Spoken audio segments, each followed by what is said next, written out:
자, 그래서 자 이제 앤디 머리 얘기를 해보겠습니다. 앤디 머리가 지금 속보에 따르면 브레이킹 뉴스로 떴는데요. 앤디 머리의 윈블던 출전이 굉장히 불투명해졌다, 이런 기사가 지금 뜨고 있습니다.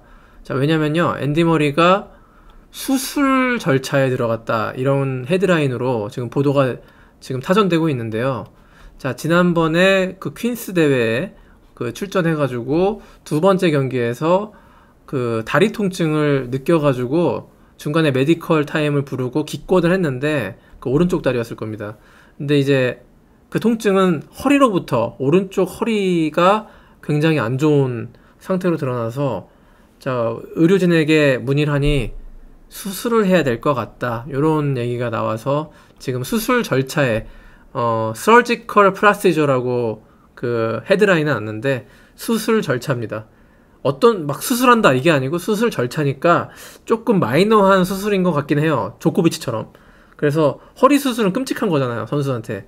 근데 예전에 뭐 1년이나 6개월 넘게 하는 재활을 하는 그런 수술은 아닌 것 같고, 시술에 가까운 수술인데, 어쨌든 간에 윈블던을 뛰기가 이렇게 되면 지금 일주일 남았거든요. 내일, 그러니까 오늘 지금 아침 오후니까 내일쯤에 다시 이제 뭔가가 발표가 되는데, 그 수술 절차에 들어가서 경과를 보고 윈블던에 출전할지 안 할지를 어나운스먼트를 아마도 48시간 내에 할 것 같습니다. 근데 허리에 칼을 댔는데 메이저 대회를 출전하는 게 이게 가능합니까? 사실은 안 되는데, 앤디 머리가 이번에 굿바이 하려고 했거든요. 이번에 진짜로 오피셜리 어나운스먼트 했죠. 이번 윈블던이 내 마지막이다, 올림픽이랑. 이걸 끝으로 은퇴하겠다, 이렇게 했는데, 그 약속을 어떻게 하든 지키고 싶은 거예요. 왜냐면 앤디 머리에게 윈블던은 너무나 특별하죠. 뭐 로저 페더러에게 윈블던이 특별하고, 샘프라스에게도 특별하고, 나브라틸로바에게도 특별하지만 그보다 더 특별한 사람이 있다면 앤디 머리입니다. 왜냐면 앤디 머리는 영국이 77년 만에 자국 출신의 선수가 윈블던을 우승하게 한 정말 국가적인 영웅이거든요.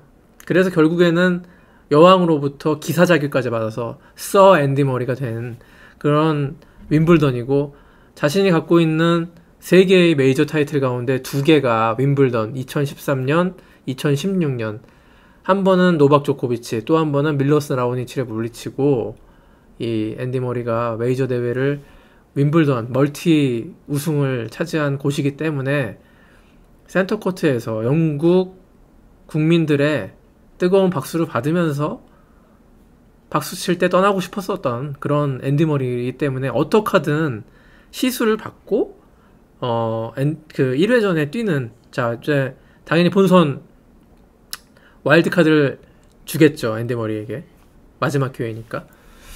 그렇게 해서 센터코트에서 마지막으로 영국의 앤디 머리가 윈블던과 작별하는 모습을 꼭 보고 싶은데요. 기도하겠습니다. 예, 앤디 머리는 참 너무나 불운한 시대에 태어난, 저는 다들 이제 페더러, 나달, 조코비치의 팬들이 각자가 다 불행하다고 하거든요.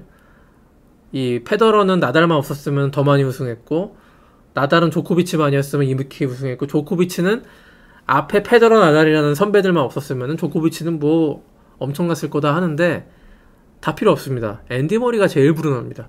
앤디 머리는 이 3명만 없었으면 정말 많은 업적을 남겼을 충분한 그런 능력을 갖고 있었던 선수인데, 정말 너무나 안타깝게도 그 페더러, 나달의 전성기 때 튀어나와가지고 뭐 좀 해보려고 하니까 조코비치가 이만큼 올라갔고, 그래서 그 3명을 따라잡기 위해서 앤디 머리가 정말 계속해서 기량을 올렸어요.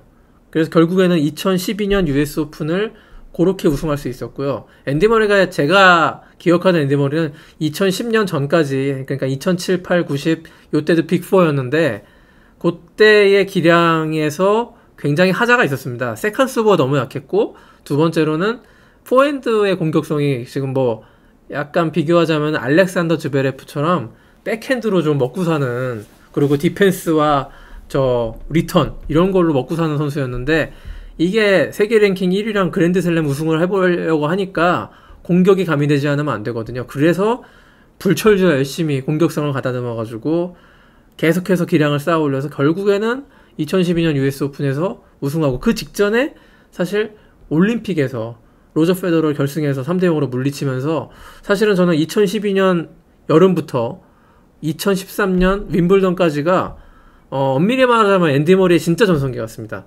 그 2013년 윈블던 한 다음에 이제 허리 통증 이런 게 있어가지고 수술 들어갔었거든요. 그리고 2014년에 복귀를 했는데, 그로부터 한 1년 반을 기량을 더 올리려고 이렇게 끌어올렸어요.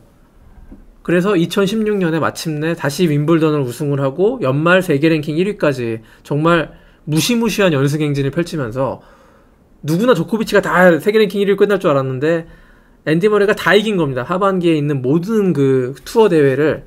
그래서 ATP 파이널스에서 결승전에서 조코비치를 물리치고 세계 랭킹 1위를 딱 찍어버리는 엄청난 사건을 2016년에 일으켰는데, 너무 힘을 많이 빼가지고 2017년부터 번아웃이 와서 그냥 이렇게 쭉 내리막길을 걷게 된 그런 안타까운, 그러니까 빅3를 넘기 위해서 너무 오버워크 하다가 그냥 주저앉은 그런 케이스라고 보거든요. 저는 2012년 여름, 2013년 호주 오픈, 그리고 윈블던, 그때 보여줬던 앤디 머레이의 테니스는 빅3에 결코 뒤지지 않았습니다. 네. 그 기간이 좀만 더 길었으면 좋았을 텐데, 그 앤디 머레이가 고관절 부상이 너무 좀 고질적이었어요. 그래서 빅3와 같은 오랜 기간 점유율을 기록하지는 못했습니다만, 메이저 대회를 3번 우승한 선수 가운데 가장 좋은 성적, 가장 꾸준한 성적을 낸 선수로 뭐 평가받아 마땅합니다. 권유정님, 알카라스 윈블던 우승 쉽지 않겠다고 하셨는데, 저는 뭐 제가 저번에 프랑스 오픈 우승자 맞췄습니다. 근데 저는 알카라스가 이번 윈블던 우승하지 못한다야 겁니다. 네. 여러 여건상 지금 윈블던 타이틀을 디펜스 방어하기에는 준비가 덜 됐어요. 알카라스. 윈블던은 서브가 좋아야 돼요. 지금 알카라스의 지금 서브 가지고는 타이틀 수성이 쉽지 않을 것 같습니다. 조규범님, 그럼 나달은 어떻게 윈블던을 2번이나 우승했죠? 윈블던 우승할 수 있죠. 나달이 클레이 스페셜리스트가 아닙니다.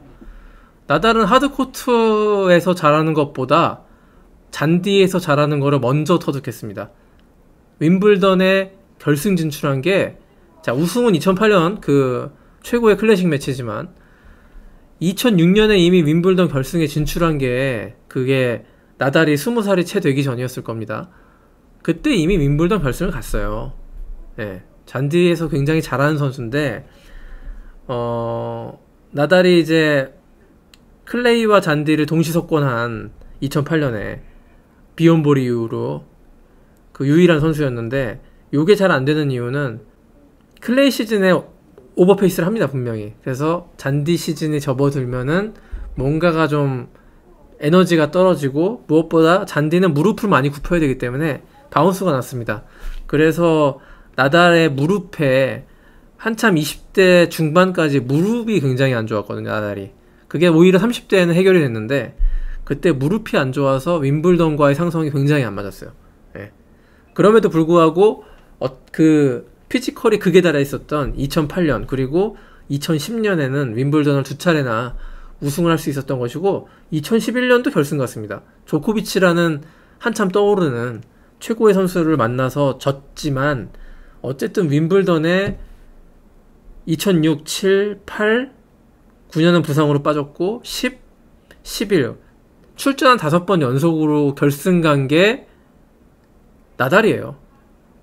그러니까 우리가 페더러를 2006, 7, 8, 9 이렇게 2006, 7, 8, 9 4번 연속 결승 간 선수잖아요. 그거를 우리가 간과하잖아요. 우승 못하니까. 나달도 마찬가지입니다. 나달은 잔디에서 굉장히 잘 치는 선수입니다. 왜냐면 잔디 코트의 핵심은 무브먼트인데, 나달의 무브먼트는 코트 표면을 가리지 않고 세계 최고기 때문입니다. 조코비치는 근데 지금 윈블던 나올 것 같습니다. 두 가지 면에서. 첫 번째는 지금 조코비치가 소셜미디어에 자기 훈련하고 있는 모습 해놨는데, 의미심장한 일부러 그런 샷을 잡은 것 같아요. 잔디에서 막 뛰어 놀고 있어요. 자기 아들이랑. 잔디예요. 윈블던을 뜻하죠. 그리고 테니스 연습은 클레이가 아니라 하드에서 하더라고요. 자, 그건 뭐냐? 올림픽으로 바로 가지 않겠다는 뜻으로 여겨집니다. 또 한 가지는 지금 아식스계 운동화 신는데 아식스에서 윈블던 상품을 나왔어요. 그 조코비치 전용. 그렇다면 조코비치가 반월판 무릎 수술을 했는데 회복이 빠르고 아직 대회 일주일 남아서 이제 좀 있으면은 그 시드 발표하고 그 대진표 추첨할 텐데 거의 출전하는 게 아닌가. 예, 그렇게 지금 추측이 되고 있습니다. 조코비치가 나오면 우승 후보입니다. 윈블던이라면. 예. 네, 윈블던 파워랭킹 톱10 발표하겠습니다. 자, 1위부터 그러니까 우승 가능성이 가장 높은 거라고도 볼 수 있고, 잔디 시즌에 보여줬던 퍼포먼스, 그리고 올 시즌 전체적으로 봤을 때 테니스의 기량, 이런 걸 종합해 봤을 때 1위부터 10등까지 한번 꼽아봤는데요. 한번 보세요. 1위 야닉 시너, 2위 노박 조코비치, 3위 카를로스 알카라스, 4위 후베 후리카츠, 5위 알렉산더 즈베레프, 6위 그리고르 디미트로프, 7위 알렉스 디미노, 8위 얀 레너드 스트루프, 9위 잭 드레이퍼, 10위 세바스찬 코다입니다. 뭐 어떻게 보십니까? 너무 허황된 이름이 많나요? 너무 랭킹이 뭐 20위권 밖에 있는 애들이 너무 많나요? 제가 뺀 선수들이 누군지를 톱10에 못 든 선수들이 누군지 한번 열고 해보겠습니다. 다닐 메드베데프, 스테파노스 치치파스, 안드레이 루블레프. 이 세 명이 저는 이번 웸블던에서 힘을 못 쓸 것 같다. 그럴 것 같아요. 네. 잔디코트에서 메드베데프가 작년에 어찌어찌 4강을 가긴 갔습니다만 지금 메드베데프 하는 어떤 흐름을 보면은 롤랑 가로스도 그렇고 서브가 너무 약해졌더라고요. 이게 서브 게임에 약간 문제가 생겼어요. 메드베데프가. 오히려 포핸드는 좋아졌는데 선수들도 그런 것 같아요. 어떤 뭔가의 다른 이 기량을 닦으면 요 기량이 좀 더 안 좋아지는 그런 현상이 지금 메드베데프한테. 랠리 파워가 좋아졌는데 정작 윈블던에서 가장 중요한 서브의 날카로움, 이런 것들이 잘 보이지 않습니다. 루블레프, 두바이에서 심판과 언쟁한 그 사건 이후로 계속 헤매고 있어요. 운 좋게 마드리드 마스터스 우승을 했는데, 자, 롤랑 가로스에서도 힘없게 광탈하고. 치치파스, 잔디에서 잘할 것 같은데, 왜냐하면 네트 플레이가 좋기 때문에 치치파스가 잘해야 되는데, 잔디 코트에서 치치파스의 백핸드는 어떻게 뭐랄까요, 좀 공속도가 빠를 때 와인드업에서 굉장히 여유가 없기 때문에 프레임샷이 많이 나오고, 치치파스가 잔디 코트에서 제대로 된 성적을 내지를 못하고 있는 건 다 이유가 있는 것 같다. 그래서 이 세 명의 어떤 톱10, 뭐 다른 하드코트라면은 우승 후보로 봐도 되겠지만 윈블던의 특수성을 감안하면 이 세 명을 제외를 시키고 탑10을 구성하다 보니까 그런 그 최근에 잘 하는 뭐 드레이퍼, 스트루프, 디미트로프, 이런 선수들을, 세바스찬 코다도 지금 이렇게 좀 뽑아봤는데요. 뭐 동의하실지 모르겠습니다만, 네. 야닉 시너가 윈블던에서는 알카라스한테 지지 않을 것 같다. 프랑스 오픈에서 알카라스의 다양성에 당했거든요.